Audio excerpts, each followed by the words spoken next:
কিছু কিছু গল্পের শেষটা যে এতটা কষ্টের, এই গল্পটা না শুনলে কখনোই বুঝবে না। তো পুরো গল্পটি শুনুন। একটি ১৯ বছর বয়সী মেয়ে তার প্রেমিকের কাছে গিয়ে বলে, আমার ২০তম জন্মদিনে তুমি আমাকে কি উপহার দিবে?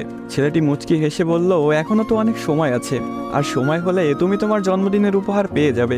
বেশ কিছুদিন যাওয়ার পর একদিন হঠাৎ করে এই মেয়েটি অজ্ঞান হয়ে যায়। বাসার সবাই বেশ অস্থির হয়ে যায়, কিছুই বুঝে উঠতে পারছিল না কেউ কি হয়েছে মেয়েটার। তারপর সবাই মিলে তাকে হাসপাতালে নিয়ে গেল। হাসপাতালের ডাক্তার অনেক পরীক্ষা নিরীক্ষা করার পর তার পরিবারকে জানালো, সাদিয়ার হার্টে একটা ছিদ্র ধরা পড়েছে।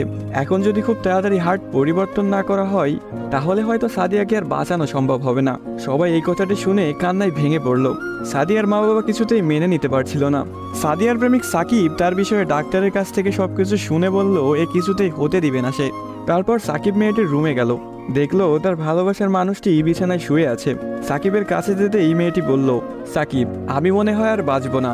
সাদিয়ার চোখের পানি মুছে দিয়ে সাকিব বলল, কে বলেছে তুমি বাঁচবে না? তুমি খুব শীঘ্রই ভালো হয়ে যাবে। মেয়েটি বলল, তুমি কি করে জানলে? ডাক্তার তো বলেছে আমার হার্টে একটা ছিদ্র ধরা পড়েছে, আর আমাকে বাঁচানো সম্ভব না। ধুর পাগলি, তোমার কিছুই হবে না, দেখো তুমি ভালো হয়ে যাবে।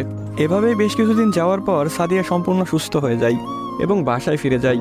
বাড়িতে ফিরে এসে সাকিবকে খুঁজতে থাকে, না পেয়ে সাকিবের বাড়ি চলে যায়। সাকিবের বাড়িতে কেউ নেই। অবশেষে সাকিবের ছোট বোনের দেখা পেল সাদিয়া। কিরে, তোমার ভাই কোথায়?